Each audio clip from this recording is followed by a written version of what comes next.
Salut à tous! Imaginez un monde où les machines pèteraient les plombs et s'en prend aux humains.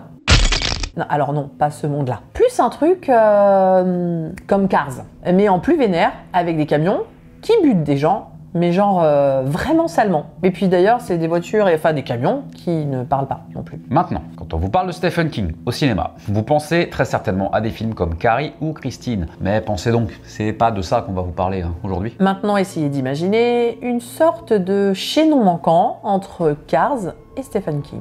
Et là, vous avez du mal. Et ben pourtant, ça existe et ça s'appelle Maximum Overdrive. Oui, cette présentation n'a aucun putain de sens. Et du coup, vous avez très certainement deviné, en même temps c'est dans le titre de la vidéo, de quoi on va parler. Bienvenue pour ce nouveau What the fuck à regarder dans le noir.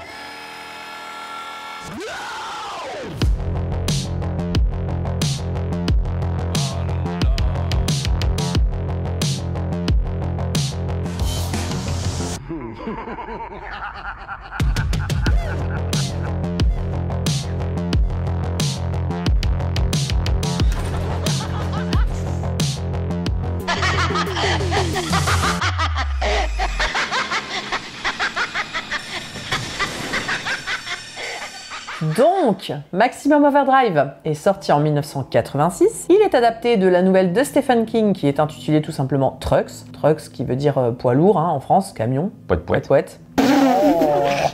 Si on commence à faire les mêmes... Oh putain. Nouvelle parue dans le recueil Danse macabre en 1978 et adaptée au cinéma par Stephen King. Oui, Stephen King a réalisé un film. Mais juste un seul.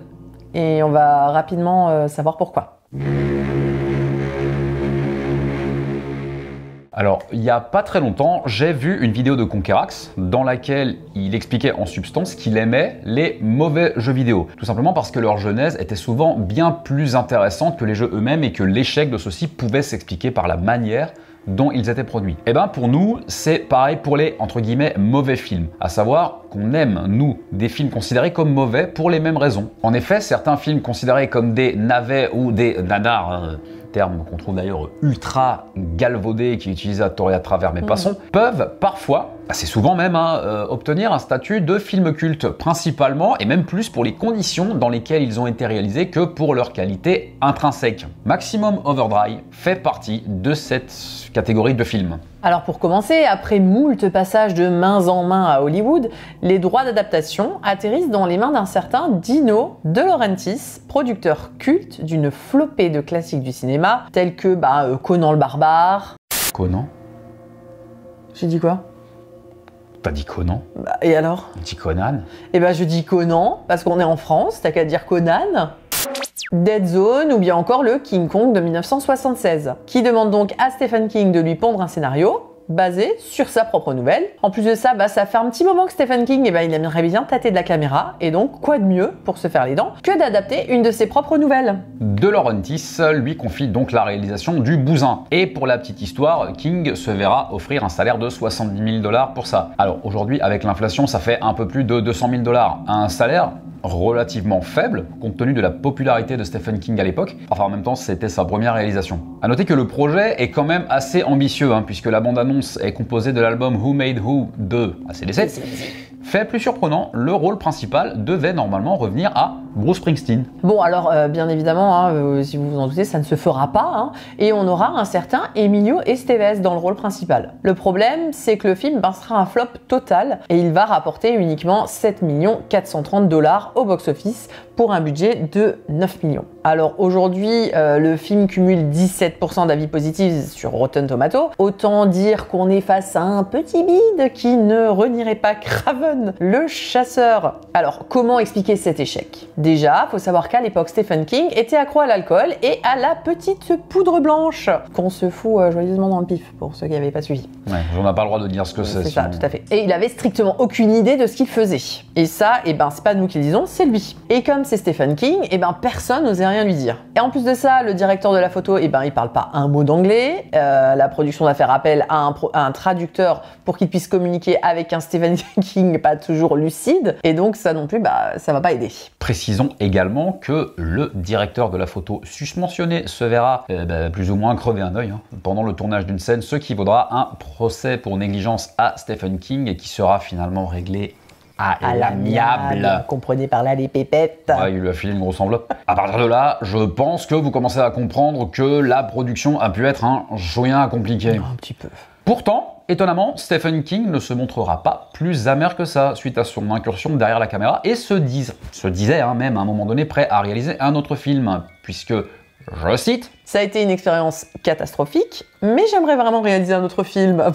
Et bien cela dit, concernant ce film, il faut que vous gardiez à l'esprit que je travaillais avec une équipe italienne.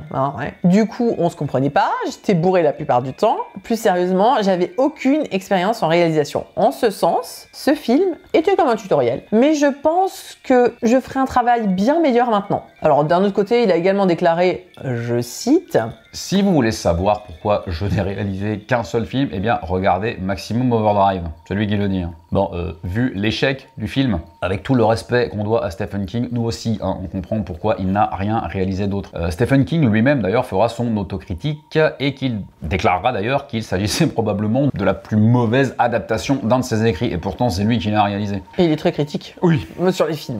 Oui. Alors quand on sait à quel point il est critique sur les adaptations de ses écrits, voilà, tout est dit. Alors parmi les rumeurs entourant la production de Maximum Overdrive, il en est une assez intéressante, selon laquelle le film aurait été réalisé en grande partie par un certain George Romero, appelé à la rescousse, tandis que King tentait de traiter ses addictions à la farine de noix de coco. On trouvait intéressant de la placer ici parce qu'on peut lui accorder un certain crédit, puisque selon Stephen King lui-même, toujours, Romero était très présent sur le plateau du tournage et il se serait fendu de plusieurs conseils de réalisation. Alors de là à considérer Maximum Overdrive comme un film maudit au même titre qu'un Alien 3, il n'y a qu'un pas. Concernant le film en lui-même, il se fera bien sûr défoncer par plus ou moins tout le monde, c'est-à-dire les professionnels comme les spectateurs. Faut également relever les différences, et non des moindres, entre la nouvelle et le film. Et pour commencer, dans la nouvelle, seuls les véhicules prennent vie, alors que dans le film, plusieurs machines deviennent psychotiques. Distributeurs de billets, pompes à essence, pompes basculants, etc. Et dans le film, on aura une explication à tout ce joyeux bordel qui ne figure pas dans la nouvelle. Cette dernière modification étant demandée par les producteurs. Et c'est assez surprenant que Stephen King ait accepté ces modifications quand on sait encore une fois à quel point il est tatillon quant aux adaptations cinématographiques de ses écrits. Le film, bon, honnêtement, est techniquement bourré de défauts. On peut noter sa réalisation pas très personnelle et même purement fonctionnelle, et puis sans personnalité, on va dire. Les dialogues assez plats, récités tour à tour sans aucune conviction par les acteurs, soit en faisant des caisses. En même temps, Stephen King étant la plupart du temps sous influence, il est assez facile d'imaginer qu'il n'y avait pas réellement de direction d'acteur, voire pas du tout. Et concernant la photo, on peut facilement comprendre que le directeur de la photo n'en avait plus grand chose à cirer après avoir perdu un œil à cause de la négligence. En même temps, je pense que si je me faisais crever un œil au boulot, j'aurais peut-être un peu les boules. C'est ça. Surtout quand t'es directeur de la photo, tes yeux te servent quand même quelque chose. Et les tentatives d'humour tombent à plat pour la plupart, au point que vous serez probablement pris d'une irrépressible envie de vous face-palmer maintes fois. Et on va même pas vous parler du rythme du film, parce que il y en a pas du tout. Certaines scènes de dialogue sont absolument interminables. Et vous savez quoi? Malgré tout ça, nous, on l'aime bien ce film. Alors, on ne peut pas se retenir d'avoir une certaine affection pour cet objet filmique tant il paraît sincère et va au bout de son n'importe quoi. Et pour être tout à fait honnête, il est quand même assez jouissif par moments de voir des machines trucidées du kidam sur fond de rives d'ACDC. Et quand on connaît les conditions de tournage, quand on sait dans quelles conditions il a été tourné, on ne peut pas s'empêcher d'avoir un certain respect pour Stephen King qui, malgré ses addictions, a accepté le projet et l'a mené à bout. Et sur le fait qu'il assume pleinement la responsabilité de cet échec. Bon, vous l'aurez compris, d'un point de vue technique, Maximum Overdrive n'est clairement pas un bon film, mais il reste attachant malgré tout. Là où certaines productions récentes, en plus d'être aux fraises d'un point de vue technique, sont d'un cynisme un poil agaçant et se foutent clairement de la gueule du public, de manière assez ostentatoire. Et donc ça, c'est déjà pas mal. Voilà, c'est tout pour cette vidéo. On espère que vous avez apprécié et que vous avez appris certaines choses. Comme toujours, vous pouvez nous retrouver sur les réseaux sociaux Instagram, Facebook et X. Nous on est très présents dessus. Surtout sur X. Pouce bleu, cloche, partage. C'est important le partage. C'est beau le partage. En attendant, faites de beaux rêves. Et si vous faites des cauchemars, n'oubliez pas, c'est que du cinéma.